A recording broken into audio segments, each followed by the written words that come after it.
We are halfway through the NBA season and the Milwaukee Bucks are in third place. We're going to be breaking down their team, what they need to do to get better, where their weaknesses are, where their strengths are. Let's get into it. Hit that intro.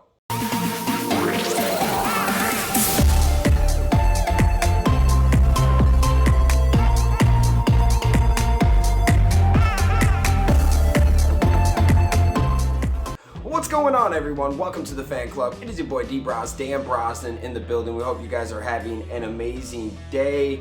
It is the All-Star game tonight. All-Star little weekend broken down into one day instead of 3 days due to the pandemic and COVID. Some players don't even want to do this game, but hey, it's the NBA All-Star game. It has been fun.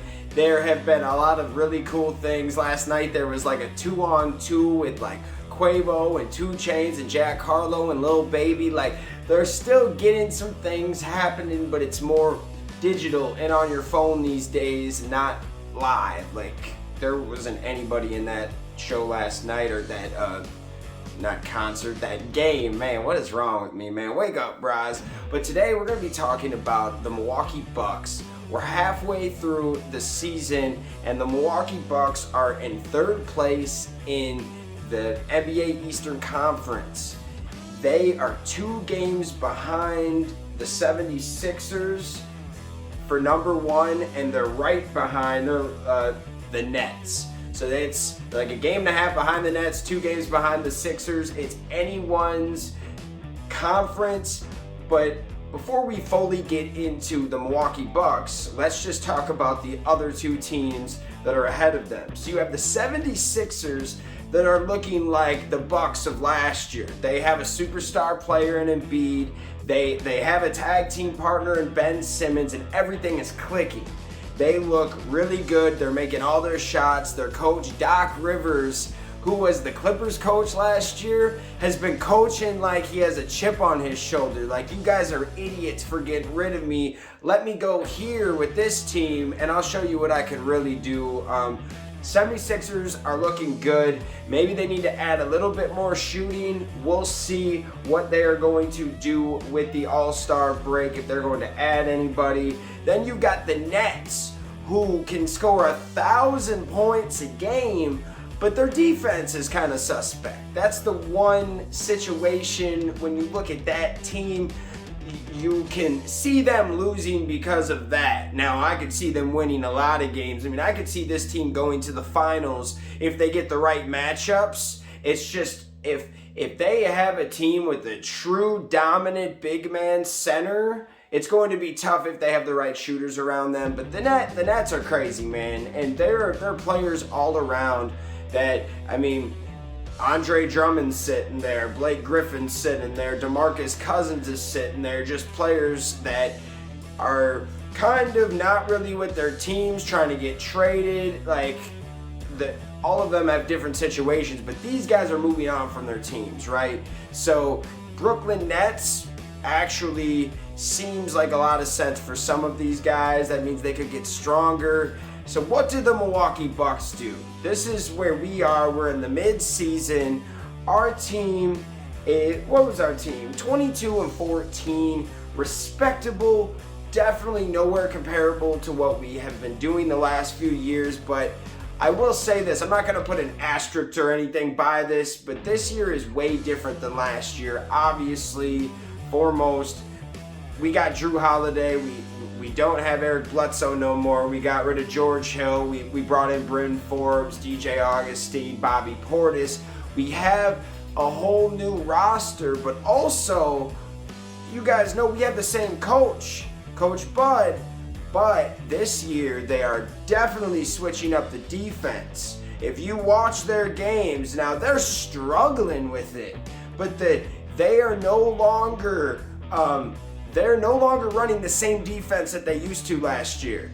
That got exposed every single time, and this year they're picking up their defense at the top more and trying to get around the screens, and it's a very very good thing. It doesn't look very good, honestly. I'm watching some of their tape, and it's like, dude, okay, so I'll be watching and be like, dude, that was horrible.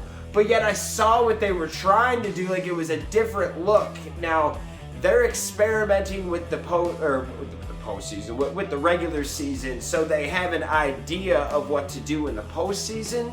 Now, this could be good, this could be bad, but all I know is I see a team switching things up with their playbook and their defensive schemes, and they're still 22-14, okay? We haven't beat a lot of good teams. I think we split with Denver. Did we beat the Clippers? All right, so let's get into each game, what they did, how they looked, and we'll tell you, where we need to improve. And we started off versus Boston. We lost by a point. I didn't think that was a big deal. I felt pretty good after that game. Then we played Golden State, destroyed them 139-99. You lost to the Knicks, and that was one that shocked us all, where the Knicks are actually decent this year, a lot better than they were. They're not great, but I think that we were going in there thinking that they were still the regular Knicks, not even caring, and they came out with a can of what, baby. They were coming. They were coming at us. Then we played Miami Heat. We split that series. We won one. They won one. Then we got 3 wins in a row versus crappy teams. The Bulls early didn't look good, but they've been turning it around. So, I'm not going to say the Bulls are straight crap, but when we started it early of the season, they were still getting their stuff together. But, man, Levine's balling. So we beat them. We beat the Pistons twice in a row. Then we played Utah. Got beat 131-118. Then we got 2 more wins against crappy teams, Cleveland and Orlando. And then, we got more. Then we got Detroit. Beat them. We played Dallas. We beat them. Then here's our 2 big teams. This is what I was talking about. I couldn't remember. When we played Brooklyn and we played the Lakers, and we lost both of those games. Then we played Atlanta and Toronto, beat them, then lost to New Orleans and Charlotte.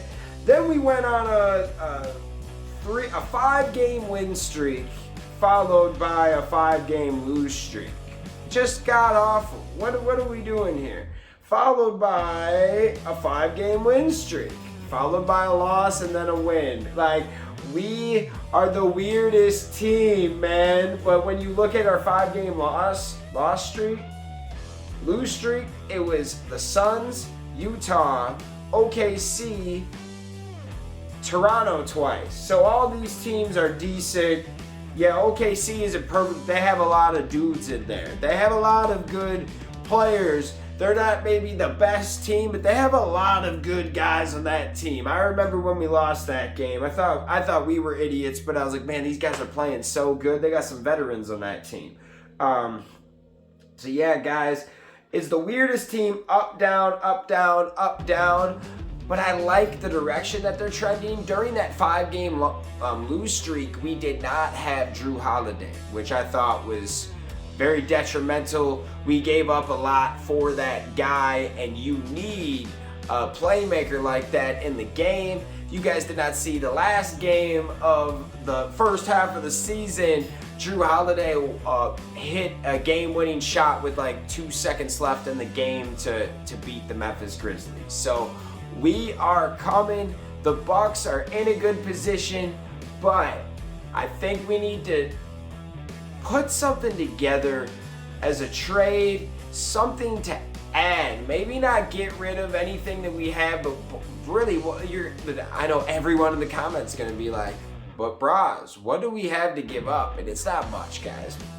We got a DJ Wilson. We got, your Pat Connaughtons, your Augustines, your Forbes, just our benches and stuff. We don't have a lot of things to give up because we don't have any picks that we can give up right now. Because there's this rule that they put in a few years ago where teams can't give up. Once we gave up that many first rounders, 7-8 months ago, they're not going to let us do it again. So there's like, so in 1 year we can't just destroy our team pretty much. And some people, you know, it might benefit us, but some people are idiots and might destroy their whole team thinking that they can build a championship team and then in 2 years all the players leave and now they have no draft picks and they're bad. Haha. So we don't want to do that. I don't think that's going to happen because we have Giannis locked down. But it's a weird season. I think we definitely need to go after all these players that are getting bought out. Your Boogie Cousins out there. Even, man, I know it sounds weird, but even if you could pick up Blake Griffin on you know, the veteran minimum, whatever you can pick him up on, swing a few things around to get a serviceable guard or backup center. I'm telling you, it could be some fun lineups with Blake Griffin at the 4 and Giannis at the 5, or switch it a few times. Like, think about that, and still you would have Bob. You wouldn't take away from Bobby either. There's a few things in there that I wouldn't love Blake Griffin if we had to pay a bunch of money, but there's plenty of players that are sitting out there that want to be on a championship team that I would love to have on my team. Blake Griffin is not the superstar no more. He's a name.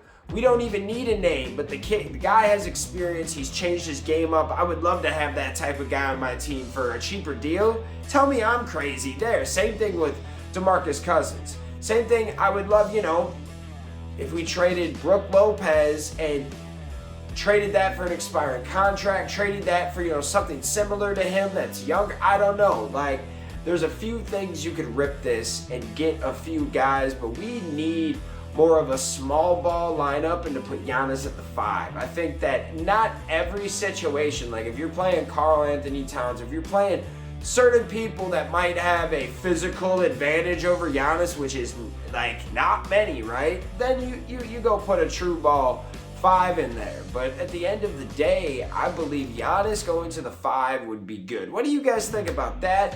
Then you could bring in a 4 that could knock some heads, or put Bobby Portis at the 4. We all know what Bobby Portis has been doing this year.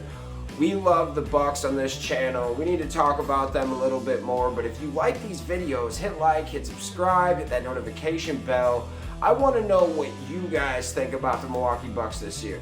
Do you think they have what it takes to get to the finals? Do you think they're just playing around with their team so they can get there? Do you think they have no chance? Please let me know in the comments. And if you want more videos like this, make sure you hit that like button, all right? Let's get this to 30 likes and I'll give you another Milwaukee Bucks video, guys. We love you. Thanks for watching the Fan Club. Hey guys, thanks for watching this video. Make sure you hit that like button, hit that subscription button, and also hit that notification bell to stay in the algorithm. Do you guys support the Fan Club? You want to help us make our next episode and keep this show running? Well, check out our brand new Fan Club t-shirts. These are on our Square site. Go check that out. Go check us out on all social media platforms. And thank you for rocking with us, guys.